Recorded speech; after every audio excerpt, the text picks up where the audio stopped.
नमस्कार दोस्तों, मेरा नाम है शम्मी और आप देख रहे हैं एचपी स्टडीज़ चैनल को।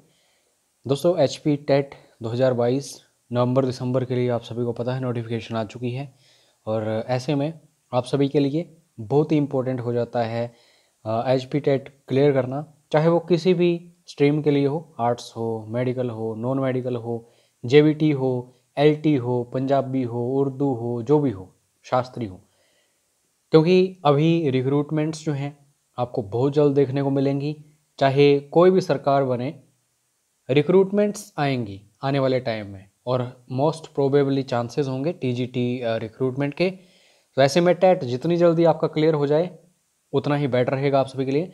सपोज करिए कि आप इसको, ये जो दिसंबर के आसपास, नवंबर दिसंबर के आसपास टेट होगा, अगर इसको आप क्लियर कर लेते हैं तो लाइफ टाइम आप टीजीटी वगैरह के लिए आगे या फिर कमीशन के लिए अपीयर हो सकते हैं। और आप इसको लास्ट चांस समझ के अटेम्प्ट करना इस टेट परीक्षा को आने वाली जो है, क्योंकि जितना सीरियस आप होंगे उतने ही फ़ायदेमंद ये चीज़ आपके लिए होगी। तो अब मैं ज़्यादा टाइम वेस्ट नहीं करूँगा, स्ट्रेटजी बिल्कुल सिंपल रहेगी। पिछले 10 सालों के टेट के क्वेश्चन पेपर्स डिस्कस करेंगे और मैं कोशिश करूँगा सभी को इकट्ठा लेके चलूँ, चाहे मेडिकल हो, नॉन मेडिकल हो, आर्ट्स हो, कोई भी हो। तो इसमें सबसे पहला जो कदम होगा हमारा वो होगा child psychology, development, pedagogy, teaching learning process. 30 questions आएंगे, कोई भी टेट होगा, ये बिल्कुल क्लियर है। तो हम 10 सालों में सभी क्वेश्चन पेपर्स के 30 क्वेश्चंस वाले जो सीडीपी वगैरह है इसको डिस्कस करेंगे। तो बस आपको बने रहना है इस चैनल के साथ, और कोई भी डाउट आपका, क्वेरी होगी, क्वेश्चन होगा, तो सिंपली यहाँ पे आप सभी के लिए हमने नंबर जो है वो दिया हुआ है 9816401767। कोशिश करें कि सर व्हाट्सएप करें और इम्पोर्टेंट मैसेज करने की कोशिश करें। तो आप ज़्यादा टाइम वेस्ट नहीं करेंगे, क्वेश्चन को स्टार्ट करते हैं। आपको टॉपिक्स भी नज़र आ जाएंगे और इम्पोर्टेंट क्वेश्चंस जो रिपीट होते हैं वो तो होते ही होते हैं। तो पहला क्वेश्चन है, P F is use for measurement of. P F का प्रयोग डैश के मापन हेतु किया जाता है। तो ये पर्सनैलिटी, व्यक्तित्व के लिए इस्तेमाल होता है। तो सी ऑप्शन बिल्कुल सही है। नेक्स्ट क्वेश्चन है, who developed thematic appreciation test. ये जो थीमेटिक एप्रिसेप्शन टेस्ट हैं, ये दोस्तों किसके द्वारा डेवलप किया गया है? हिंदी में भी देख लेते हैं क्योंकि आर्ट्स वाले भी काफ़ी अभ्यर्थी होंगे। प्रासंगिक अंतर्बोध परीक्षण का निर्माण किसने किया? तो ये किया मर्रे और मॉर्गन ने। तो डी ऑप्शन सही है। दोस्तों, बीएड या फिर जेवीटी वगैरह वगैरह आप सभी ने की है, तो मैं बार बार आपको टॉपिक्स नहीं बताऊंगा कि किस टॉपिक का ये क्वेश्चन है। आप सभी को खुद कहीं पे लिखना है और बाद में फिर यूट्यूब पर सर्च करो, इंटरनेट पर सर्च करो, किसी बुक में सर्च करो, आपको ये टॉपिक्स खुद पढ़ने हैं, ठीक है। The capability of understanding and discriminating the feelings and emotions of oneself and others is called।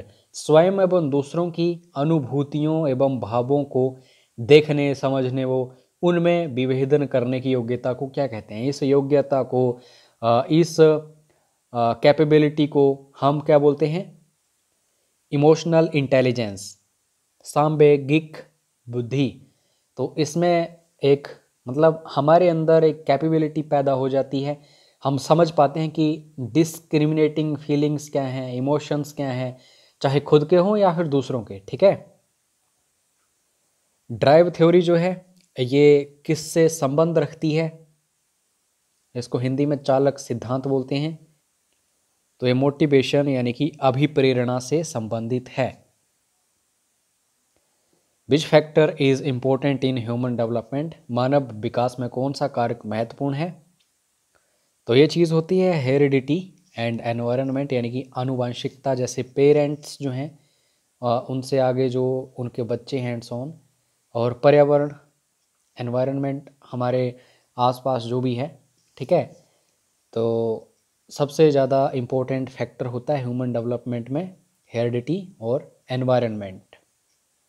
अब अगला क्वेश्चन जो है, मेंटल स्ट्रक्चर ऐसा मेंटल स्ट्रक्चर दैट जो guides social cognition is called, मतलब जो मानसिक एक संरचना जो सामाजिक जो भी अन्य हैं उनको भी संज्ञान को निर्देशित करती है, तो इसको हम स्कीमा बोलते हैं। ठीक है, तो सी ऑप्शन सही है।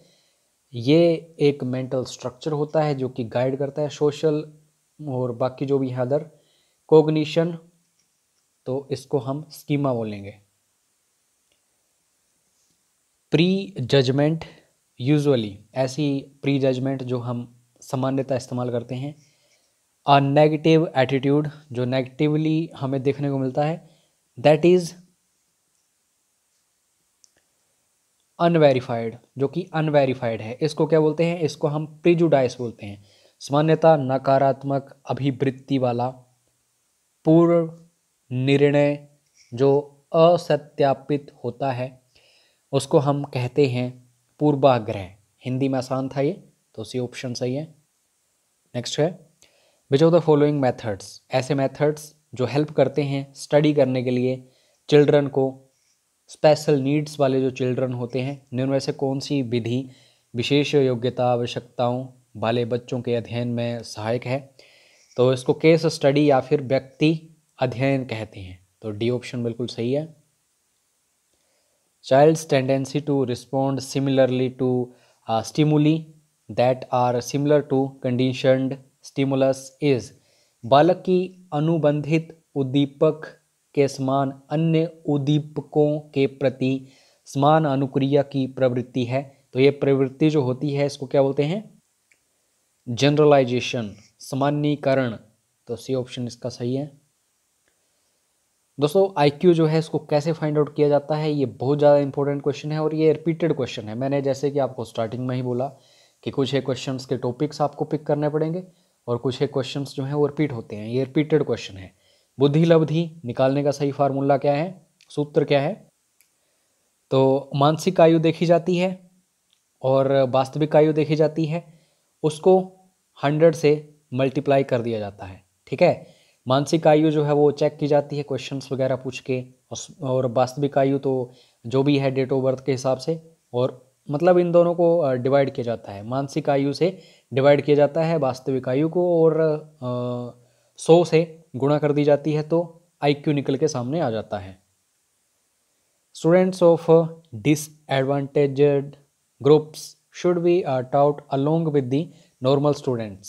It implies वंचित समूहों के विद्यार्थियों को सामान्य विद्यार्थियों के साथ साथ पढ़ाना चाहिए। सपोज करिए कि 100 विद्यार्थी हैं कक्षा में, 50 जो हैं काफ़ी एडवांस हैं और 50 जो हैं वो थोड़े से लो लेवल के हैं, तो इन दोनों को साथ में पढ़ाना चाहिए। ऐसा नहीं कि अलग अलग उनको कर दिया जाएगा, क्लासेस उनकी डिवाइड कर दी जाएंगी। तो इसका अभिप्राय क्या होता है? इस टाइप के एजुकेशन को इंक्लूसिव एजुकेशन बोलते हैं, समावेशी शिक्षा। इसमें सबको साथ में लेके चलते हैं। ठीक है, किसी के भी साथ कोई भेदभाव नहीं किया जाता है। Who use the word intelligence quotient, IQ, ऊपर जो हमने देखा जो निकाला था, जिसमें हमने क्या क्या देखा था? मेंटल एज देखी थी और एक्चुअल एज देखी थी, इनको डिवाइड किया था और मल्टीप्लाई कर दिया था 100 से। तो सबसे पहले ये वर्ड जो है किसने यूज़ किया है? तो ये दोस्तों टर्मन जो है इन्होंने यूज़ किया है, और ये आंसर जो मैं डिस्कस कर रहा हूँ ये ऑफिशियल आंसर की के अकॉर्डिंग डिस्कस कर रहा हूँ। अगर आपको लगता है कि किसी भी क्वेश्चन में गड़बड़ है तो कमेंट बॉक्स में ज़रूर बताइएगा, मैं वेट करूँगा आप सभी के फीडबैक का। नेक्स्ट क्वेश्चन है दोस्तों, यहाँ पे एक गेस्टाल्ट करके वर्ड यूज़ किया गया है, तो इसका मीनिंग क्या होता है? गेस्टाल्ट क्या है? इसका मतलब होता है एज ए होल, मतलब समग्र रूप से, पूरी तरह से, तो गेस्टाल्ट। ठीक है,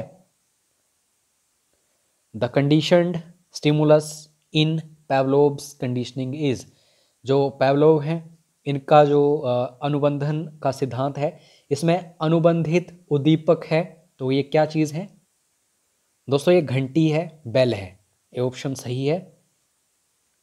कंडीशनड स्टिमुलस जो पैवलोव की कंडीशनिंग है उसमें बेल है। Filling new information into existing schemes is known as. प्रचलित योजनाओं में नई जानकारी जोड़ने को किस नाम से जाना जाता है?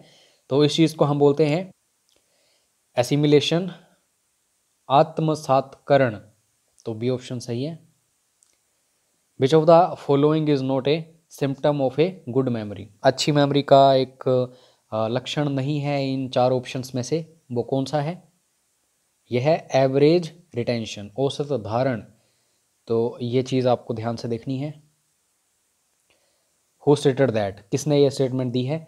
Psychology is the positive science of conduct of living creatures. जो लिविंग क्रिएचर्स हैं, जब हम उनकी बात करते हैं तो साइकोलॉजी जो है पॉजिटिव साइंस ऑफ कंडक्ट है। तो ये बोला गया है सर विलियम मैकडोगल के द्वारा। तो ए ऑप्शन इसका सही है। Which of the following is not a type of positive transfer of learning. Learning जो है उसके जब हम पॉजिटिव ट्रांसफर की बात करते हैं, मतलब एक जगह से दूसरी जगह, ठीक है, स्थानांतरण, तो कौन सा टाइप नहीं है? तीन जो है ये टाइप्स हैं, एक जो है नहीं है। जो नहीं है वो हमें फाइंड आउट करना है। तो ज़ीरो ट्रांसफ़र जो है, शून्य स्थानांतरण, ये एक टाइप नहीं है पॉजिटिव ट्रांसफ़र जो लर्निंग का है। बाकी लेटरल ट्रांसफ़र यानी कि पार्श्व स्थानांतरण जो है ये भी है। अनुक्रमिक स्थानांतरण यानी कि सीक्वेंशियल ट्रांसफ़र ये भी है। क्षैतिज स्थानांतरण हॉरिजॉन्टल ट्रांसफ़र ये भी है।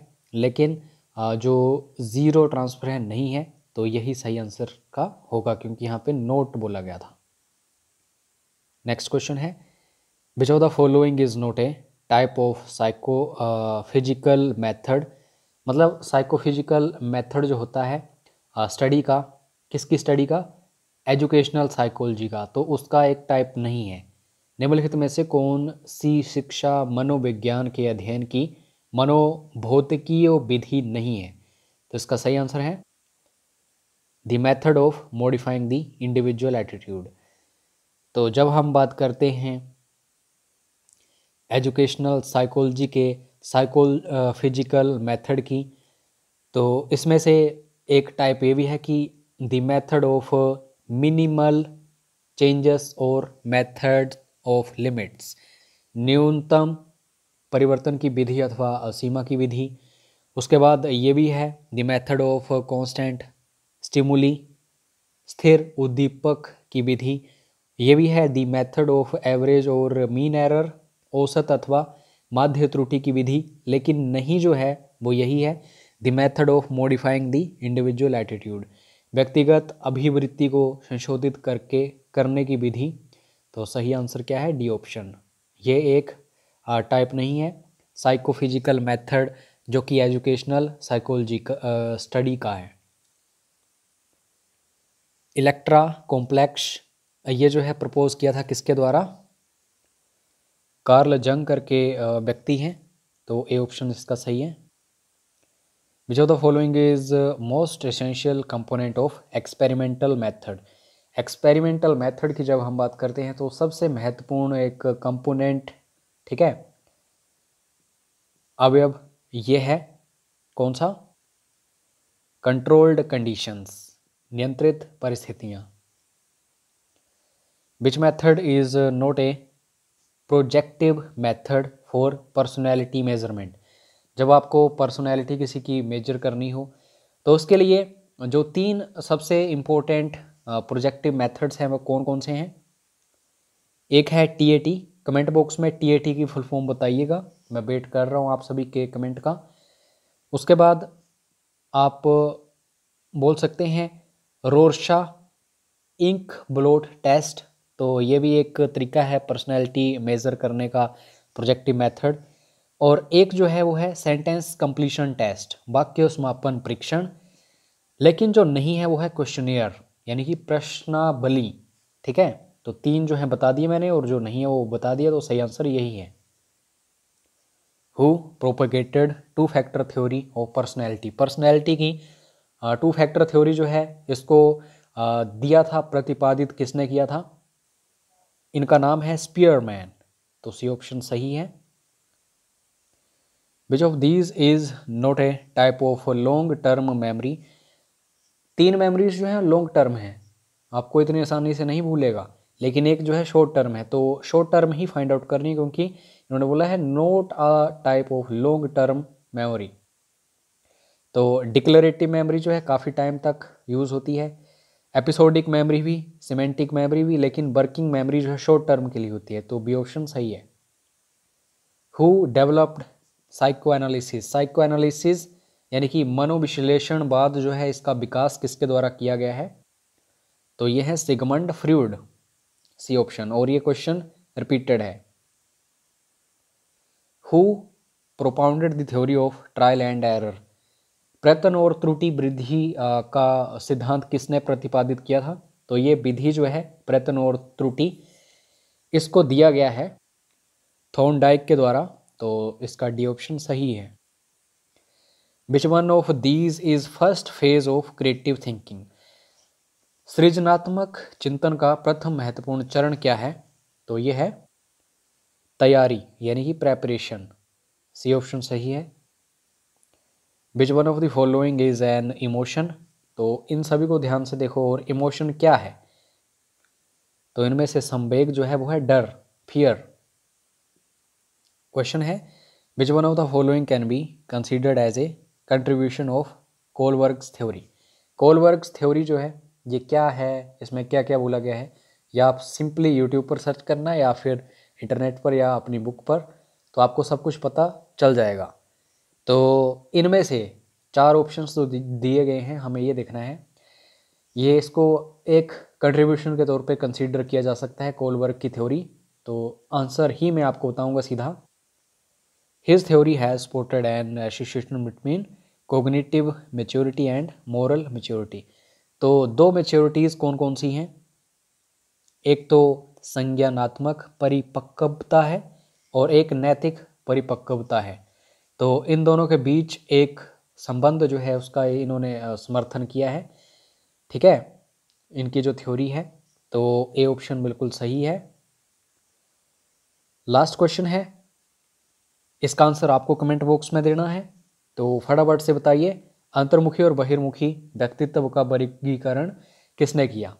Who classified introverts and extrovert personalities. और PDF फाइल्स वगैरह चाहिए हो, स्टडी मटेरियल चाहिए हो, तो एक बार ज़रूर व्हाट्सएप करिएगा 9816401767। मिलते हैं नेक्स्ट वीडियो में, तब तक चैनल को सब्सक्राइब करके बेल आइकन को प्रेस करना। जय हिंद, जय हिमाचल।